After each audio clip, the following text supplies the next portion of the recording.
Today, we are going to talk about the top 6 leadership skills that you need. And I apologize for our technical difficulties that we've had, but I'm glad to have you back. Now, your training today is brought to you by Commercial Electronics. So if you'd like to learn more about our recording solution and Live 911, visit our website at commelectronics.com. Now, this webinar is part of our Public Safety Education Series, and you can see our upcoming webinars on our training page at commelectronics.com/training. So before we get started, I want to go over just a couple of housekeeping items so you know how to participate in today's session. Now, common functions on the left of the screen, you have questions, polls, chat, request to be unmuted. A couple of other features that I want to point out is the handouts button. And so anytime you join one of our webinars, if there are handouts included in the session, you can click on this button to view those handouts. The second is the notes button. You can take notes during the webinar, and those notes will be emailed to you automatically at the end of the session. Now, keep in mind that you'll only be able to see your notes, and no one else will be able to see your notes. Now, at the end of the session, you'll have an opportunity to rate the session and then give any comments. If I haven't messed up anything else, then you'll receive a follow-up email within 48 hours with a link to view a recording of today's webinar. Okay, my name is Beth English, and I'm your instructor today. I began my 911 career as a police dispatcher 35 years ago, and excuse me, most recently as a communications director before joining Commercial Electronics as the higher ground instructor. I have my master telecommunicator license from Texas. I'm a TCOL instructor and a past president of Texas NENA. Now, let me look at this. Oh, thank you so much. Today's session is the first in our leadership series, and I hope the series will be fun as well as educational for you. I have lots of examples of leadership successes and failures. After all, I've been doing this for 35 years, and I've always learned from watching others. I just wish that with my failures, I had learned those lessons from watching others instead of watching myself fail. Now, you've heard of some people referred to as natural born leaders. They're the ones who have it all together. They naturally take charge when needed, and they can calmly evaluate a problem, develop a solution. They don't lose their temper. They don't lose their cool. They don't lash out, and they make others want to do a good job. They are the leaders. And then there's the rest of us. We may have some leadership skills, but we may be lacking in others. And so we have to work on suppressing our natural responses to situations and learn to have a leadership mindset. But what skills should we be working on, and what skills does a leader need? Okay, at the end of the session today, you'll be able to define leadership, state why leadership skills are necessary, list the differences between hard and soft skills, and then determine which soft skills you need to work on. So let's start by discussing what leadership is. Now, the technical definition is the actual action of leading a group of people or an organization. The non-technical definition is someone who sets a direction, builds a vision, creates something new. It's mapping out where you need to go to win as a team or organization.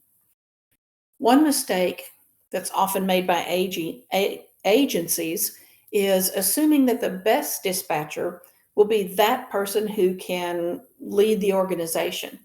And I think we can all agree that that school of thinking is wrong. In fact, I know right now, every one of you is thinking of a name.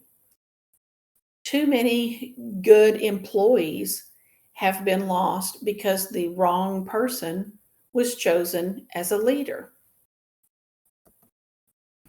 Now, you may be thinking to yourself, I don't plan on being a supervisor or a manager. I just want to do my job and go home. So, why do I need leadership skills? Well, having leadership skills isn't something you only need or use when you're the boss. Anyone who deals with the public in any way needs leadership skills. And because of what you do, you more than likely already have them. So think about it. You answer 911 and you lead the caller through questions as you collect the information you need. You give them instructions to help save lives and keep them and others safe. So oftentimes you need to calm the caller to get them to cooperate. And you can't do that without already having some type of leadership skills. You may describe yourself as bossy when in fact you're just exhibiting your natural skills. Another reason you need leadership skills is because without them, you're destined to fail. You can't succeed without some type of leadership skills. So, what skills are needed? When it comes to being a leader, everyone has a different take on the leadership skills that are needed. You want proof? Just Google top leadership skills, and you'll get hundreds of results that range from the top 5 to the top 25 skills you need. But one thing that all of the articles agree on is that you need skills because without them, you're destined to fail. But there are two types of skills. There's hard skills and soft skills. So let's look at those. When you first start your career, you're taught the hard skills or the skills that are essential for day-to-day operations. You're shown how to answer the phone, enter the call in CAD, or complete a call for service sheet, recommend and dispatch units, and all the other duties that come with call taking and dispatching. As time goes on, new hard skills are added to the mix, such as training others, doing quality assurance, completing evaluations, running reports, things like that. And these are skills that are needed for your day-to-day operations in a communications center. They're the easiest to define and measure, and they're the easiest to teach. So you might ask yourself, that's all I need to be able to be a supervisor or manager, isn't it? Well, the answer is no. That's just a portion. One agency that I've talked to had a supervisor who knew how everything operated, knew police department and city policies backwards and forwards. She'd been there many years and was promoted to supervisor because she had the most tenure at the time. But she had no soft skills. Everything was black and white with no wiggle room. And really, she had no empathy for others. So as a result, the shift stayed in a state of uproar and revolt, basically, for many years. In order to be an effective leader, you must have soft skills, which are very difficult to teach, but they can be improved. Sometimes it's easy and sometimes it's not so easy to improve. They are easy in that we have lots of opportunities to do so, but they're not easy to improve because they take quite a bit of time to improve. You'll also need to push yourself to go outside of your comfort zone. So, what are your soft skills? Well, they're the non technical skills that relate to how you work. So, they include how you interact with your coworkers, and how you solve problems. So basically, they're your interpersonal skills.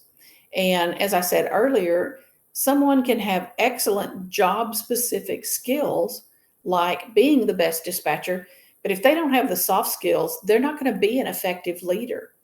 That's why when we're looking for new telecommunicators, we often hire someone with absolutely no experience rather than someone with experience because they exhibit the soft skills that are needed for the position. Now, soft skills are also crucial in customer based jobs where the employee is in direct contact with the customer, whether the customer is a citizen or a responder, a city leader, or an industry professional. It takes soft skills to be able to listen to and help a citizen.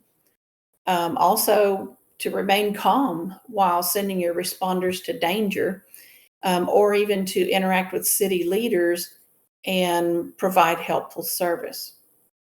If you've been working for a while, chances are you either have or you've developed some soft skills. So, for example, as a telecommunicator, you've worked in a team environment, helping citizens find resolutions to their problems, and so you've used resolution skills. But what other soft skills do you need to develop? One of the most important soft skills is communication. Unfortunately, telecommunicators are the worst at communication. And why is that? Well, there's several reasons, and so let's look at those. Um, think about it for a minute. Whether you're an administrator or a frontline employee, you go to work every day for your 8, 10, or 12-hour shift. You're on the phone all day long, solving problems, putting out fires, talking to other agencies, confirming warrants, calling wreckers or other city and county services. You may also be on the radio calling and answering units in addition to taking calls and placing calls. And then let's not forget the ever popular warrants and protective orders that you may be working on in your spare time. If you're an administrator, you're basically doing the same thing. You're putting out fires, taking complaints, meeting with other departments or city leaders or employees, and doing presentations at community meetings or conferences.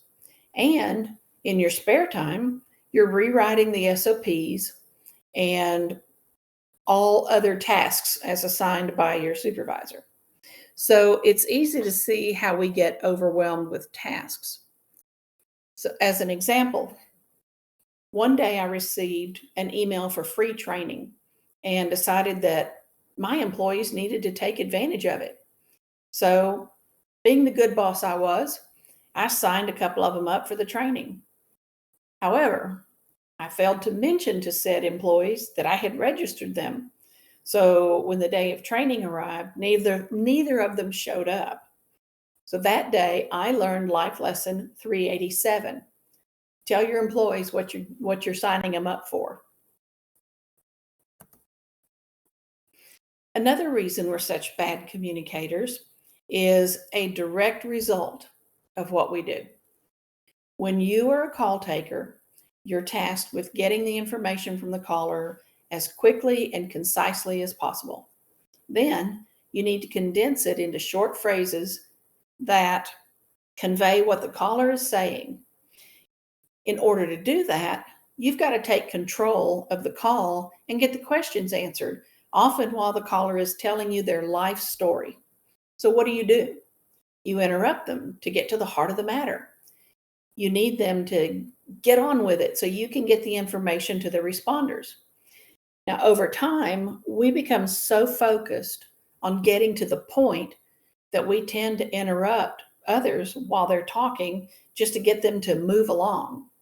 We finish their sentences, we ask questions in the middle of their stories, and we formulate our next question as they're speaking rather than listening. And it's a habit that we've formed, and it's one that's extremely hard to break. And once you're aware of this shortcoming, you can begin to work on it outside of work when visiting with family and friends. Although I have to say that now, when I wait for someone to finish speaking, I can no longer remember what my question was. But all of this brings up another issue. Let's take a poll. Okay. Do you like talking on the phone when you're off duty?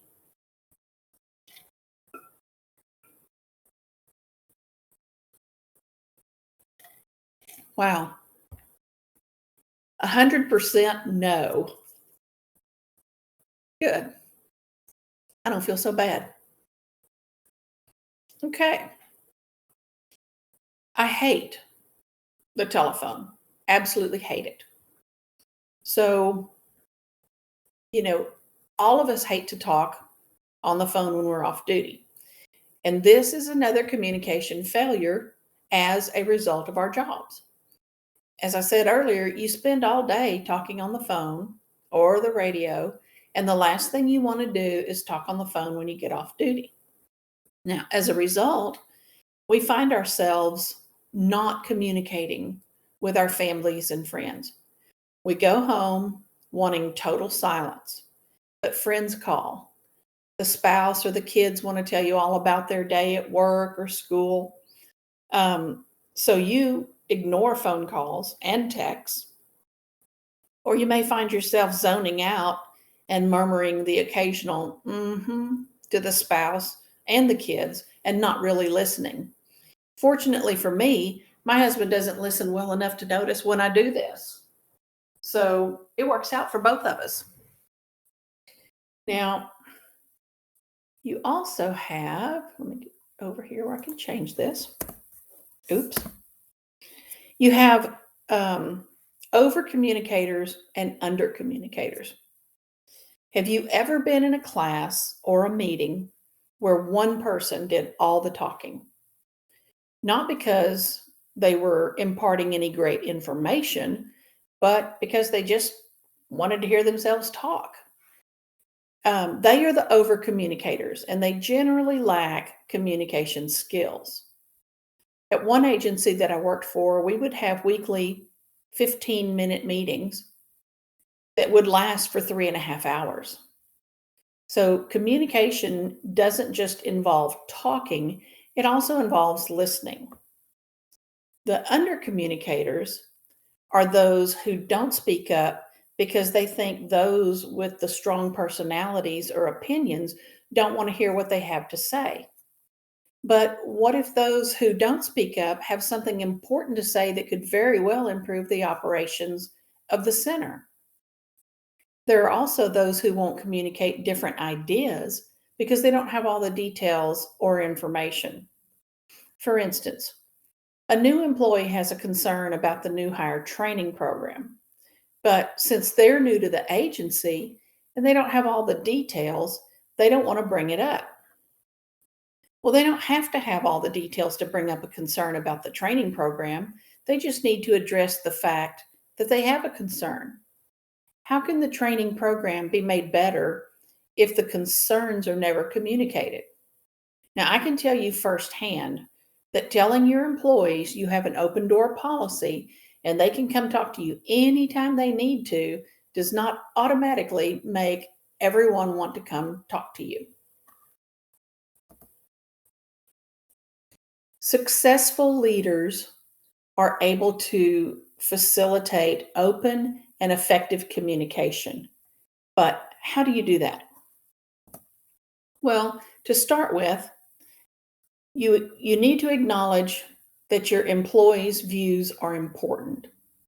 Your frontline employees are the first to notice that certain policies can be implemented to make the job easier, or correcting issues with equipment will solve issues with call times. So take the time to ask them about what issues they're facing and if they have ideas about how things can be done differently to improve operations. Ask your employees for input and then listen to that input.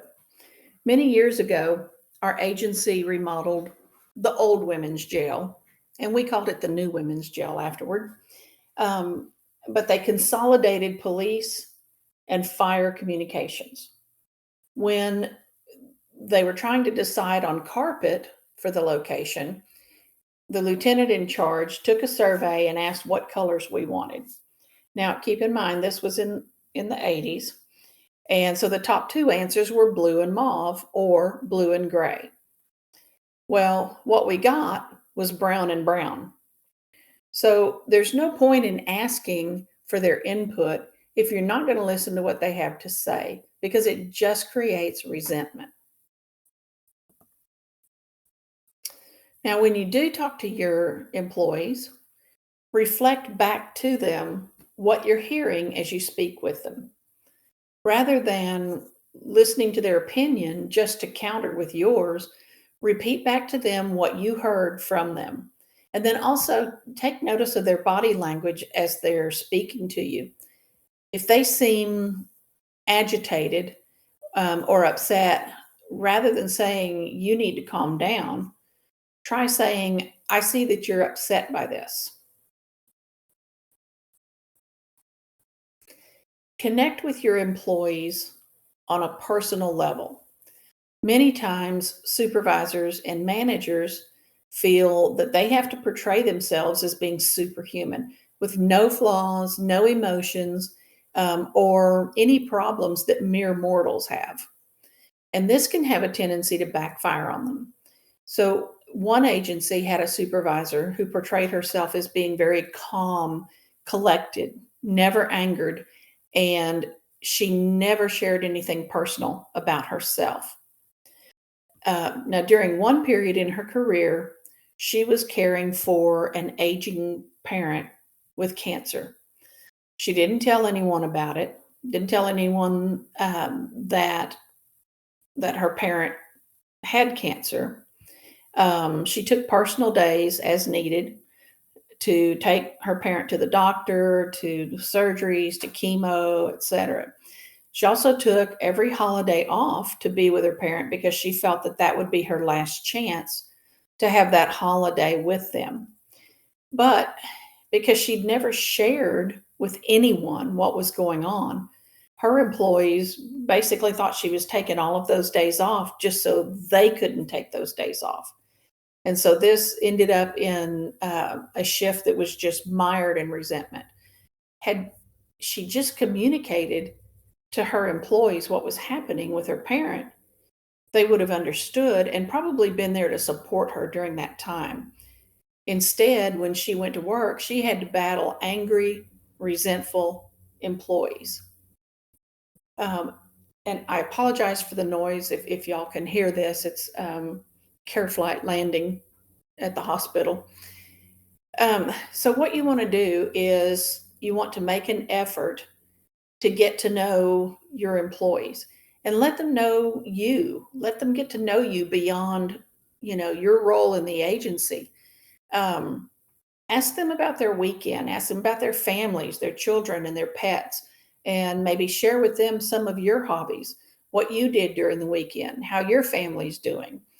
We all need to be seen as human with human problems and successes. Be respectful to your employees. If someone takes the initiative to speak with you about an issue, stop what you're doing, look them in the eye, and let them know that you're hearing them. And I know this sounds easier said than done, especially with cell phones now, but you can do it. Acknowledge their input. Not every idea or suggestion that they bring forward is going to be appropriate or even possible, but acknowledging the input from your employee goes a long way towards creating open communication. And though some things are not possible, maybe you can think of another solution that's close. I had an employee ask me for a sandbox once. Um, he was kidding, obviously. It was a totally outrageous ask, but I accommodated him.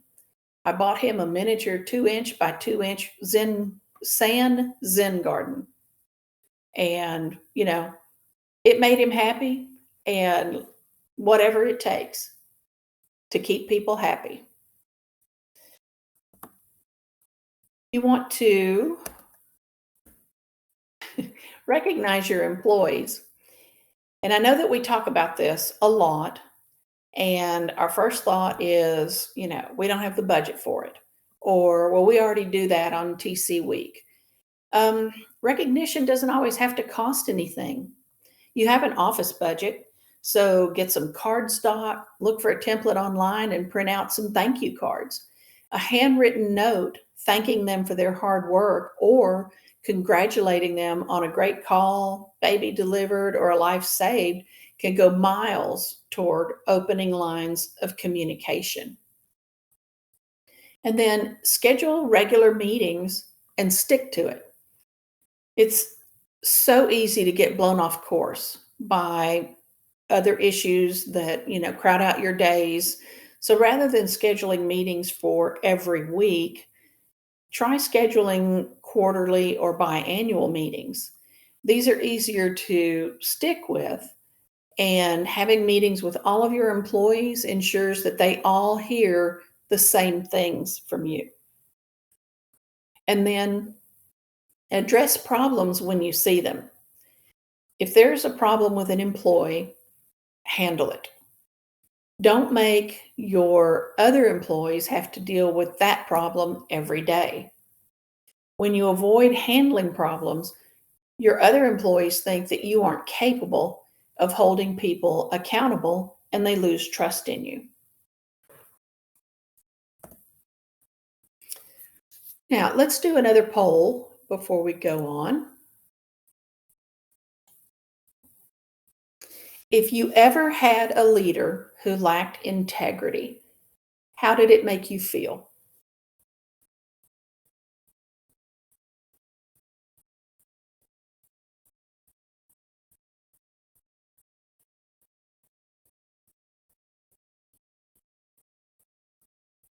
Hmm. Frustrated, angry, unmotivated? Yeah, unmotivated was how it made me feel. Very unmotivated. So, another soft skill needed is integrity. And the definition of integrity is the quality of being honest and having strong moral principles. We know why employers want employees with integrity, but why do employees want leaders with integrity? It's because employees associate integrity with kindness and good intentions rather than selfish motives. And I think every single one of us has had at one time or another a leader who lacked integrity. And when you have a leader without integrity, a lot of times it will motivate you to do what is right, believing that when the dust settles, you'll still be at the top for having integrity yourself. Too much of working with a leader with no integrity creates feelings of mistrust, disrespect, and takes away any motivation you may have started with. Um, so, one agency had a training coordinator who lacked any integrity. He would conduct state assigned classes in less than half the required time, and then spend the rest of the time with trainers off campus doing quote unquote visual tours of the jurisdiction and inspections of local restaurants and shops. He failed to maintain professional relationships with trainees, resulting in trainees requesting that they not be sent off campus with him again. And sexual harassment complaints were made from both male and female officers. So he eventually lost his job. And when his manager started going through his work, it was discovered that not only had he not been training correctly, but he had been falsifying classroom records. And he had been having numerous inappropriate relationships with his trainees. Now, other employees were aware of his off campus activities, including other supervisors. And although the issue had been reported to his manager, it was not handled as it should have been. The lack of action on the part of the manager sent a message to the employees that this behavior was perfectly acceptable, while other actions, such as tardiness and other policy infractions, were not. And of course, this resulted in very low morale. So, how do you demonstrate to your employees that you have integrity? Well, first, you treat people fairly and you let them know that they can trust you. When your team succeeds, give them the credit. When they fail, take the credit. When anything was questioned in my agency, I always said we did it rather than they did it, because no one person is ever responsible for anything, whether good or bad. We worked as a team. If we got positive recognition, it was because we were excellent. If we got negative recognition, it was because we messed up. Be willing to admit your mistakes. You're human, not infallible. And being able to admit that to your employees goes a long way towards building that trust with them. Think about people you admire and what you admire about them. Then think about what you can do to emulate that. I once had a supervisor who never lost her temper, regardless of how an employee reacted to being disciplined. She never raised her voice or talked ugly to them. She would simply let employees know that their behavior would not be tolerated, and in the future, she expected better. So I decided to put this into practice one day with a wireless carrier, uh, an employee who was being less than helpful. And rather than lose my cool like I normally would or like I really wanted to, I simply asked the employee to spell her name for me so that I would have it correct in my report to the company. And she immediately changed her tone and helped me with my issue. Ask others how they view you. Now, this one can be painful, but check with your employees, your boss, and your peers to see how you're viewed and what you might need to change to exhibit integrity. I found out once that my employees and coworkers thought I was unapproachable because I have RBF. I didn't even know what RBF was. I'd never heard of it. I had to ask somebody what that was, but I learned that I needed to smile at others more so I didn't look so intimidating. What an eye opener. No wonder nobody ever attacked me in the Walmart parking lot. I kept waiting for the perfect criminal to come along so I could use up some of this pent up hostility. But once I learned that I had RBF, I figured out why nobody would ever attack me. So, you know, ask others how they view you. And then don't be afraid to be vulnerable with your staff. You aren't superhuman, and they don't expect you to be. But having a persona of always being in charge may be great in battle, but in the workplace, it can create mistrust. So you need to show your human side a bit. Now, leaders are there to lead. So it stands to reason that a good leader can solve problems. In public safety, we're adding technology every single day to what was already a technical job. It used to be we would have to call the state if something was wrong with NCIC, or the phone company if something was wrong with 911. Now, however, there are third-party vendors selling equipment, programs, and software, and 911 is moving to the cloud. Add in the wireless carriers, the CAD vendors, GIS companies, anti-alley providers, and the list of who to call is bigger than the NCIC code manual. So part of being a leader is solving problems by knowing who to call. Now, technical problems aren't the only problems that need to be solved. There are personnel issues too. Because of the wide range of personalities doing the job of telecommunicator, most communication centers have an array of personnel problems. Sometimes the number of issues, whether technical or personnel related, seems insurmountable, but they can only be solved one way, which is one step at a time. So let's look at an example. First, we have to identify the problem.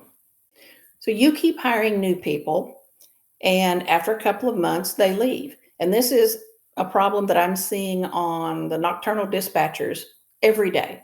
People are leaving. The problem is not that they're leaving. That's the symptom. So you have to figure out what is the problem. You may have to do some research to determine this, including exit interviews, if you can get them to do an exit interview, surveys, interviewing other employees, whatever it takes. So let's say, for example, you determine that the problem is that the trainees are being bullied. Okay, so you have to determine the root cause. So once you've figured out the problem, you need to find out why. What's causing the problem, or better yet, who? You're going to want to take care of the actual problem, not just the symptoms. So you need to continue to investigate, determine exactly what's happening. Now, in this example, your investigation leads you to the conclusion that a trainer is bullying the trainees by refusing to answer their questions. They say, look it up yourself. They allow officers to speak to only them, the trainers, for requests, rather than letting the trainee handle them. And they say they don't want to talk to trainees. And they're telling the trainees that they don't count. You can't work a position alone, so you're not a person yet.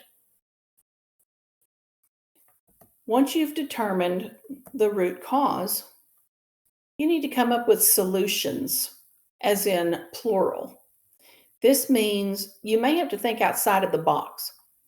There are several 911 Facebook pages and other helpful websites that you can refer to in order to come up with varied solutions.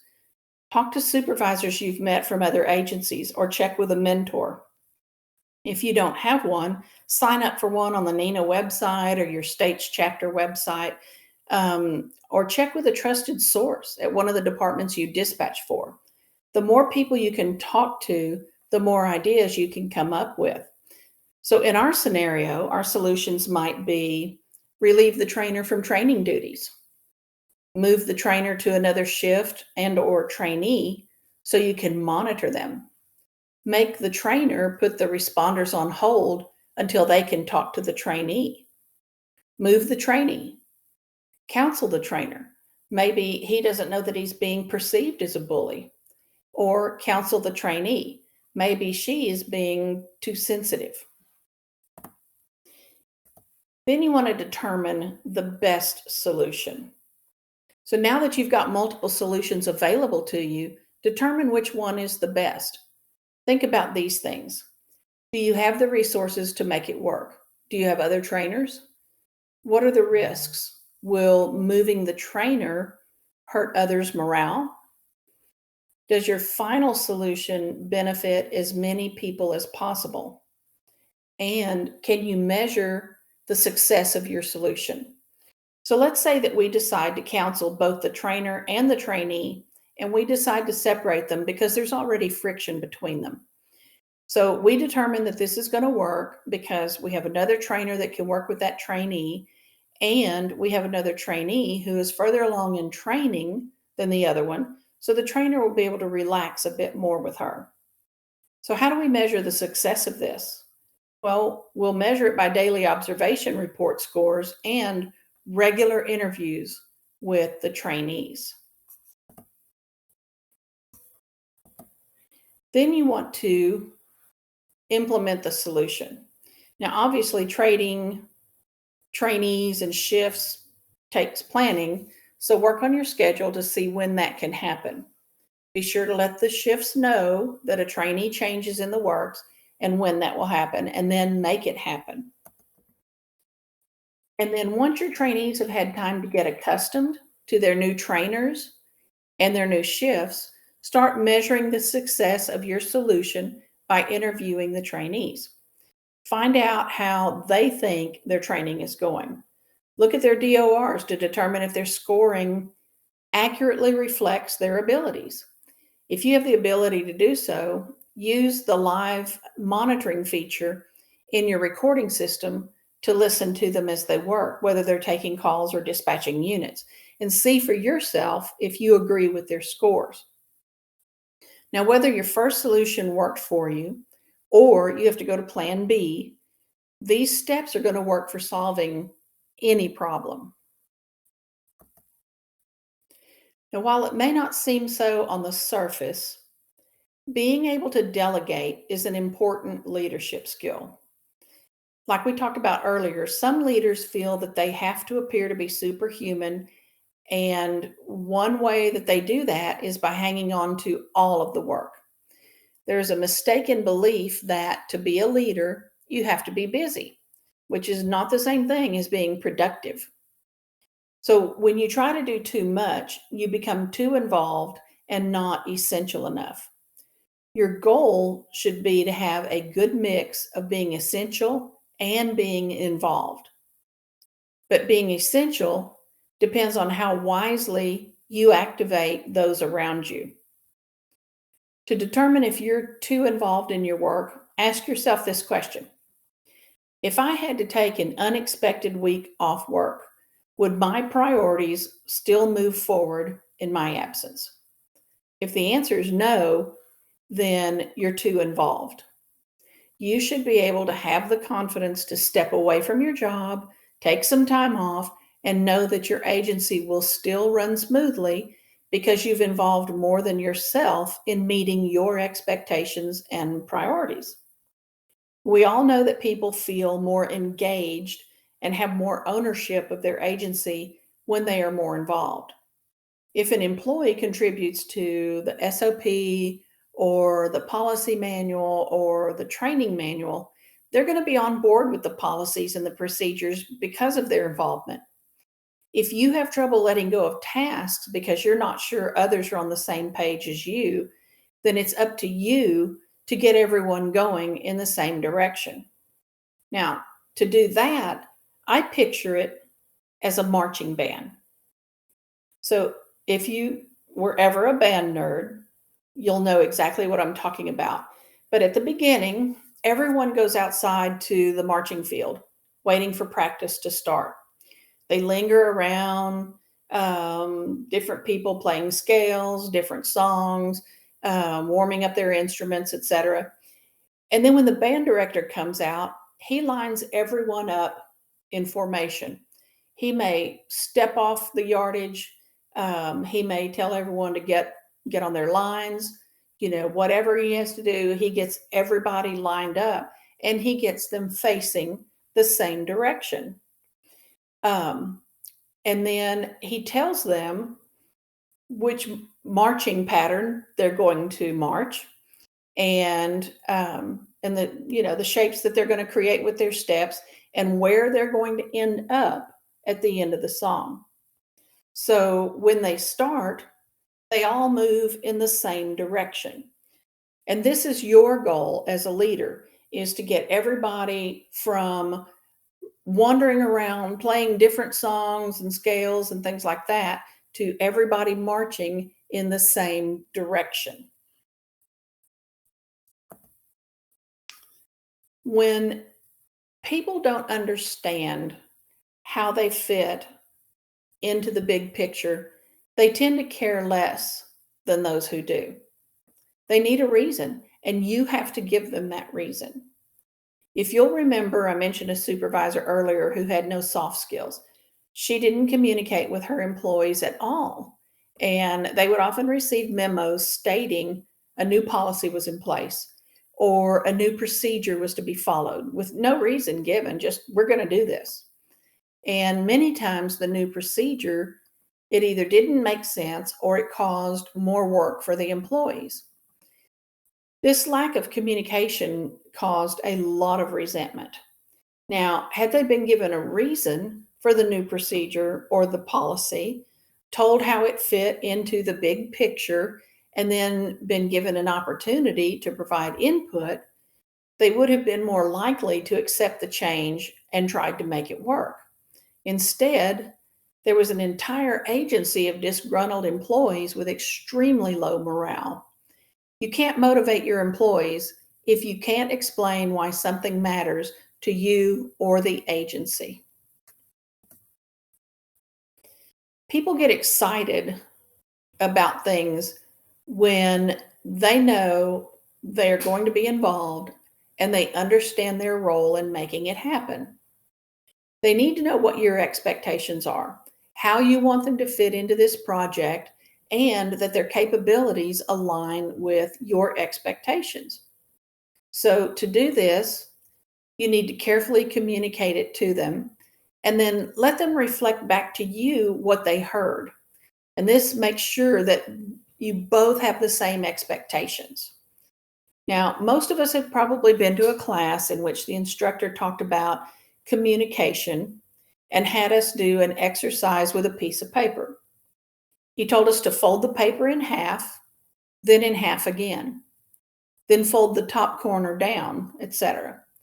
And we all ended up with something different. The same thing can happen here if there is not a complete understanding of the employee's role in this project from both sides. So the confirmation needs to be verbal, whether voice to voice or face to face, but definitely not by email, because if the project fails, you can't say, I told them what to do when you really didn't tell them. Be engaged-ish. I once had a supervisor who would hand me a project and tell me to write something, whether it was a letter to a vendor or an article for a newsletter or something like that. So I'd go to my office, happy to oblige, and create a masterpiece of letter writing. Think Christmas story here with the appropriate language, quotations, bullet points, etc. And I'd take it back to her thinking, wow, this is a great whatever. And by the time she was finished reviewing it, I would have to rewrite the entire thing. And she did this every single time. One time she asked me to write a memo and bring it back to her, and I suggested she might want to write it herself so she didn't have to change so much of it after I wrote it. My point here is that she was too involved. She wanted to delegate tasks to others, but she couldn't let go. So if you're going to involve others, you must have a balance between being involved and being hands-off. The risk of being too involved leaves your employees feeling that they can't do anything right, which is how I felt. And that leads right back to them being disengaged. Being too hands-off leaves them floundering, wondering if they're headed in the right direction. So ask them what they would consider an acceptable level of involvement. Would they want to meet weekly on their project? Would biweekly be better for their comfort? Or are they good with waiting a month before checking in? Those who have been involved in projects with you before may be good with waiting a longer period of time than someone who never worked on a project with you at all. Excuse me. As a leader, we often get bogged down with so many projects that we find ourselves overextended and suffering from burnout. You will have department leaders, such as chiefs and sheriffs and city leaders, asking for reports for new procedures, box or district changes, all kinds of things that take up a valuable chunk of your time. And all these requests need to be done yesterday to be presented to City Council tonight or to accommodate response changes that they've already made that your team didn't know about. You can say yes to all of these requests, but then you find that you will have to work the entire 24 hours to get it done. This is when you learn to say yes, no, or yes, if. But when I first became a director, I had so much to learn about the agency that I took on all the projects myself. I'd go to work early, I'd stay late, and then I'd take my computer home to work on the things I couldn't get done at work. Eventually, I couldn't keep up with that kind of schedule, and my family got tired of seeing only the top of my head over my computer screen. So, as painful as it was, I had to let go of some things. I had to learn to say no and yes, if. And what came from me doing that were employees who had a lot of knowledge and skill being able to exercise those skills. Having been a small agency, they had not been involved in anything extra before, and it gave them a much bigger sense of belonging and ownership in the agency. While I felt at the time that I had to be able to do everything and that would make me a good leader, it turns out that's not what it's all about. It's about developing your people. So, to do this, try making a list of the projects and tasks that need to be completed, and then prioritize them.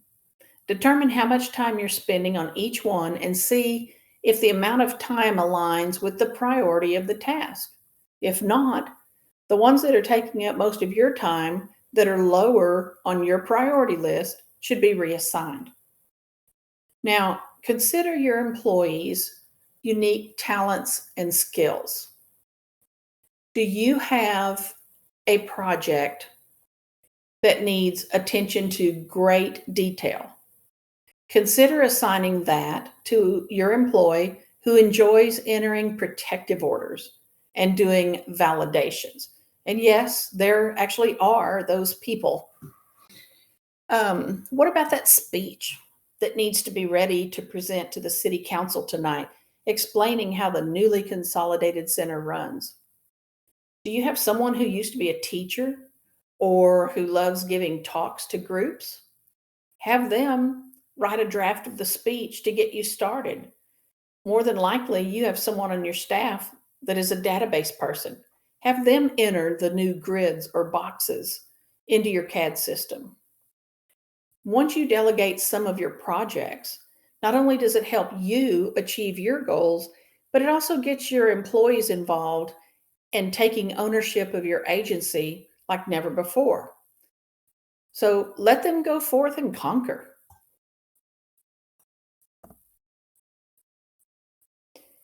Teaching and mentoring are two different skills, but both help your team grow as a whole. So let's start with teaching. When you teach someone, you set out with the intention of someone learning something, like a new skill. But teaching is only teaching if that person can take on what is taught. You're not just trying to get them to commit something to memory. Instead, you're teaching them to participate in the process so they can establish the knowledge that you're giving them. So that's why you ask them questions, provide relevance, do simulations, and practice different scenarios.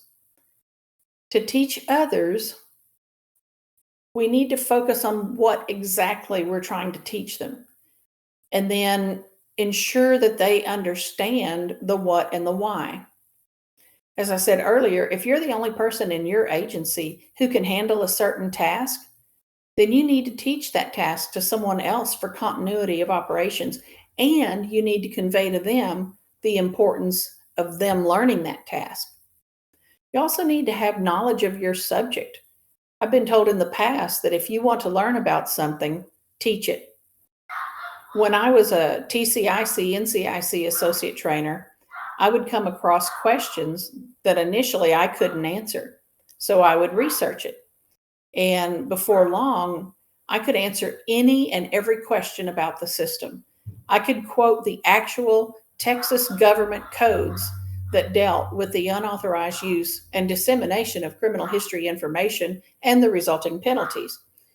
So you may not know what you don't know until you start teaching it, but that's the best way to learn. Now let's look at mentoring. Mentoring is more of a reciprocal relationship to help the mentee's growth. Um, it's also going to help their learning and their career development. In a formal mentoring process, you would generally not have a boss mentoring an employee. But as a leader, that's exactly what you're going to do. As you lead your team, it's in your best interest to mentor your team members to assist in their learning and career development. Why? Because as we discussed earlier, you need more knowledge on your team. And when your team succeeds, you succeed. Remember, I said that when my team succeeded, it was because we were awesome. And when we failed, it was because we messed up. So when you mentor your employees, there may be different skills or tasks that you work on with them.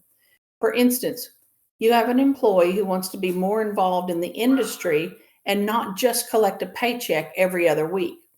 So, how do you facilitate that for them?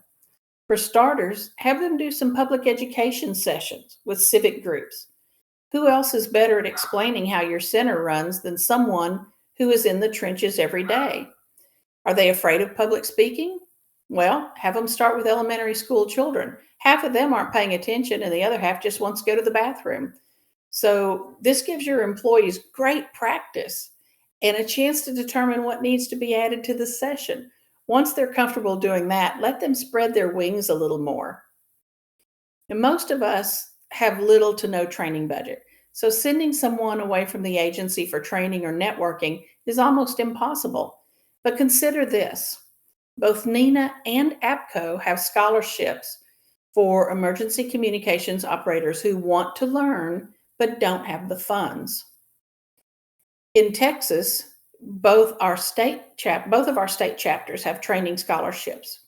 So check with your state chapters to find out if they provide the same. Do you have a close relationship with one of your vendors? Find out if they'd like to further someone's education and career by sponsoring someone to attend training or a conference. Expand your employees' horizons as much as possible by providing some networking opportunities. I had an employee once who had experienced a serious trauma before she began working for our agency. And because of that, she refused to fly or go anywhere alone, even to the grocery store. But she had such potential to do more. So I convinced her to go with me to a conference so that she could see what else there was that she could do beyond dispatching. It was tough initially, just getting on the plane, but we made it to the conference and she was thrilled. Eventually, she joined the state PSAP Standards Committee and began attending meetings on her own. I didn't save the world during my time there, but that one change made me feel like I had. So, a good mentor can help the mentee become more effective at work, learn new skills, develop their confidence, and make good decisions for their overall career growth. As a leader, you are in the perfect position to do this. Now, let's do another poll. How would you rate your decision making skills?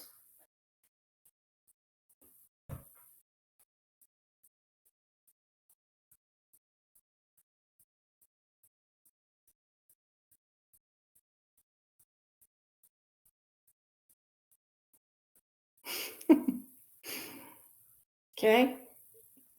A couple of you can get out of the paper bag. Oh, somebody makes paper bags. Yes. Okay. Good.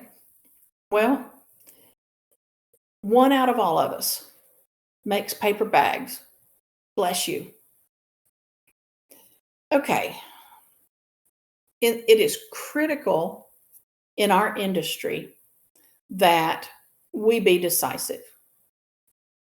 Almost nothing happens that gives us the luxury of weighing options, collaborating with our peers, and getting agreement on our decisions. We need to be able to make quick, well thought through decisions backed by logic and gut instinct, and then take responsibility for the outcome. Most of us already do that just from working the phones or the radio for years. The job of an ECO is all about making quick decisions and living with the outcomes. If you've ever had a call go south, you know what I'm talking about. We all have those calls we can't bear to think about. And if you've been paying attention to the news lately, you know that, well, one of the first things was, dispatch messed up on the mass shooting last week. So that's how it always goes. Now, how do you become a decisive decision maker? Well, you start by looking at both sides, not just at what could go wrong, but also consider what could go right. And, um, what benefits you would realize if things went right. Ask yourself, what's the worst thing that could happen? And if that happened, could you handle it? Don't aim for certainty. If you waited to be certain about everything, you'd never be able to make a decision. You wouldn't even be able to leave the house in the morning. So it's like going shopping for toys with a 5-year-old. Make your decision based on the information you have available to you. Making a timely decision based on information and experience will always be perceived better than being slow and indecisive. Trust your gut. Over the years, you have built up a wealth of knowledge and experience to give you that gut feeling. In fact, when you think about it, you are using or have used your gut feeling every time you answered 911. When you don't trust your gut feeling, more often than not, you end up regretting it. I can tell you that when it comes to hiring, every single time I go against my gut feeling, I could kick myself. And I am the absolute worst about not trusting myself and paying the price for it. So once you've made your decision, own it and courageously follow through with it. If it was the wrong decision, admit it. One phrase I use, oh my gosh, probably 10 times a day is, well, that wasn't what I meant to do.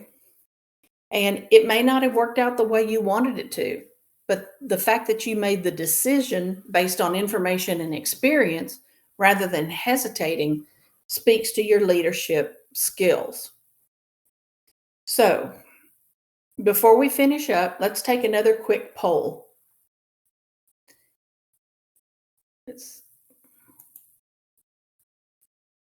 Which soft skills do you think you need the most?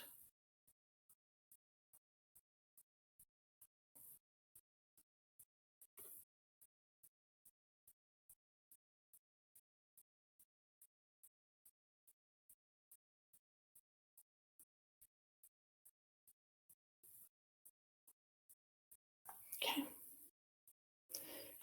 My soft skill that I think I need the most is communication, because I'm real bad about communicating. I think I've done it, but then I haven't. Or, I do work and then I think, I've taken care of that, but then I haven't. So, So a lot of people need delegation. Okay. And that is one of the downfalls of our job, because we're so used to being in charge of the caller, being in charge of the radio. Delegation is very hard for a lot of us. It was for me for a long time too. Okay, so one thing about it is that working on your soft skills can't be done all at once. If you decide one day that you want to improve your soft skills, you need to reflect on the one or two that you want to work on most and first, and then focus on them. Develop a plan on how you're going to do that, and have goals and action items. If you decide to work on all of your soft skills at once, it will be like New Year's resolutions. It's not going to happen. In the meantime, consider this. The thing about leadership is that we have made it about being something bigger than us, that maybe someday it's something that we will deserve. We have this idea that we need to change the world to be a leader. But if you stop and think about it, you probably have someone in your life, or someone who's passed through your life at one point, who did or said something that made a huge difference to you. They may not have been a leader, quote unquote, in your profession, but they led you to do something more or different. This is what you want to strive for, to lead others to do something more, become better versions of themselves, and move forward in their careers. If you can leave things better than you found them, then you just may be a leader.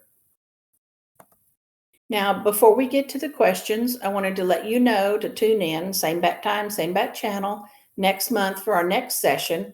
You're a new leader. Now what? And we'll talk about what you need to do in order to succeed in that new job.